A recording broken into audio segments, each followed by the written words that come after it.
Rav Ben Chetrit, bonjour. Bonjour. On dit Rav, on dit aussi en arabe Hab. Ouais. Vous êtes ici pour nous parler de la dépression.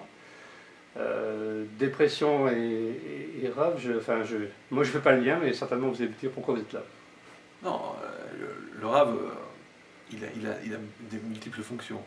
Maintenant, comme il existe des maladies physiques, il existe aussi des souffrances morales et mentales, et que la religion, c'est le lien qu'on entretient avec la vie, et qu'un des dégâts collatéraux qui existent dans les difficultés qu'on a à vivre, c'est la dépression. Comme elle existe la maladie, comme elle existe la peur, comme elle existe la colère.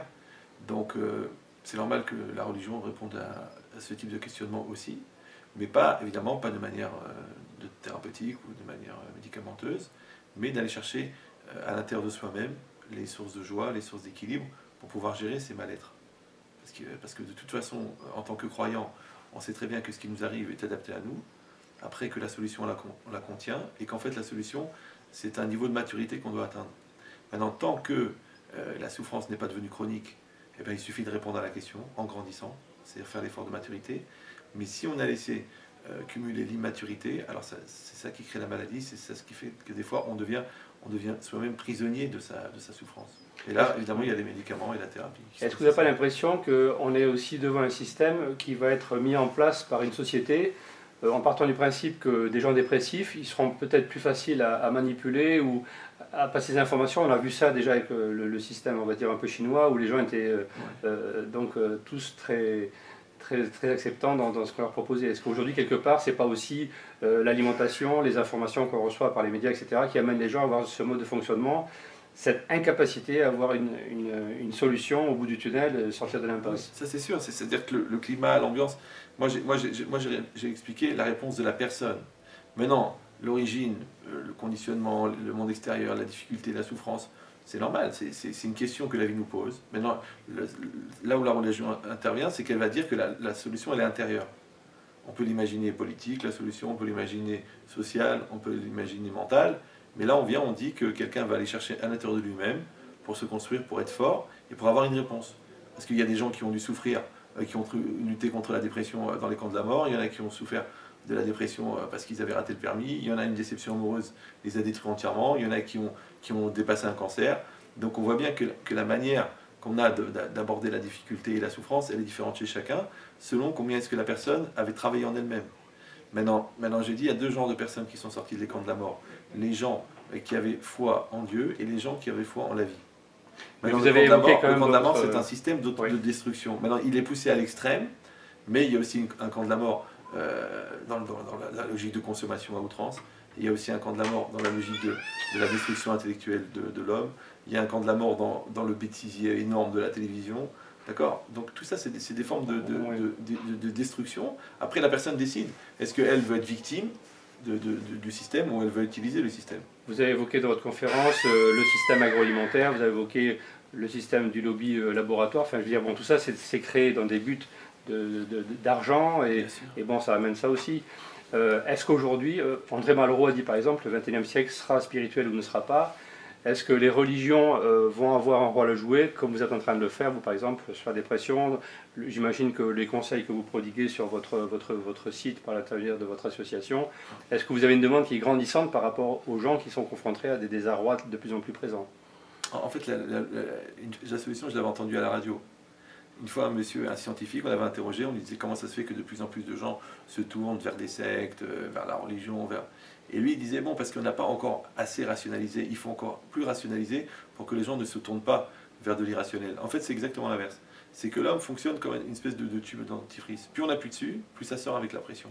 Donc plus on veut rationaliser, c'est-à-dire plus on ne veut pas donner de réponse d'une irrationalité qui est pure et qui est propre et qui n'est pas intéressée, et plus malheureusement les gens vont aller chercher une irrationalité qui est bête et qui est intéressée et qui est commerciale.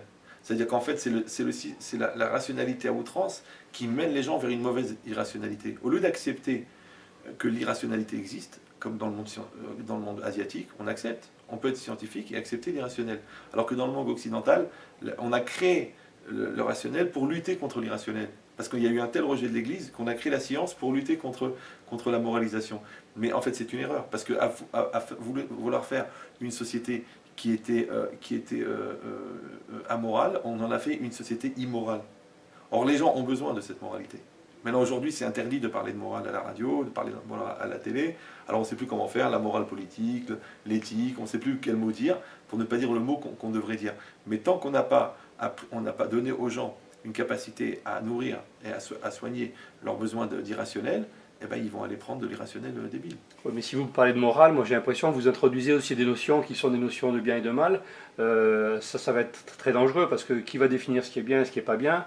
Je crois que pour chaque personne, il y a un mode de fonctionnement qui va être un petit peu adapté. Donc, moi, vous me demandez en tant que rabbin. Je vous dis, nous, la définition, elle est donnée par le divin, donc on n'a pas tellement donc de vous problème. avez une référence. Mais quand un homme va chercher... Ah oui, c'est vrai que oui. quand un homme cherche une définition, c'est vrai que ça fait 5000 ans qu'on a des problèmes, c'est vrai. D'accord. Parce que chacun va définir.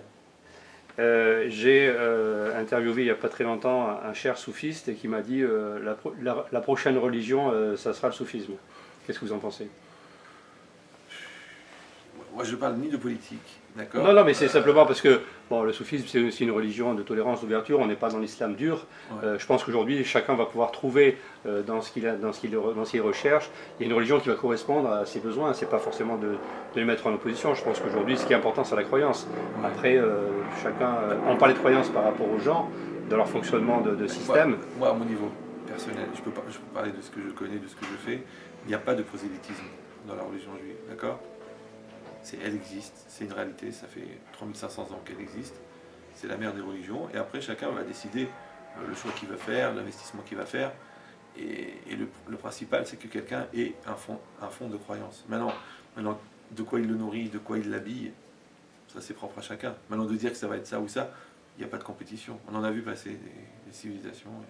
On peut considérer que si vous avez 3500 ans d'existence, c'est que c'est quand même un concept qui tient la route, quoi. Vous avez quelque chose de... Oui, mais parce qu'il est plus grand que la personne, il est plus grand que l'homme. Oui, il ne vient pas de l'homme. On dépasse le stade de... C'est tout.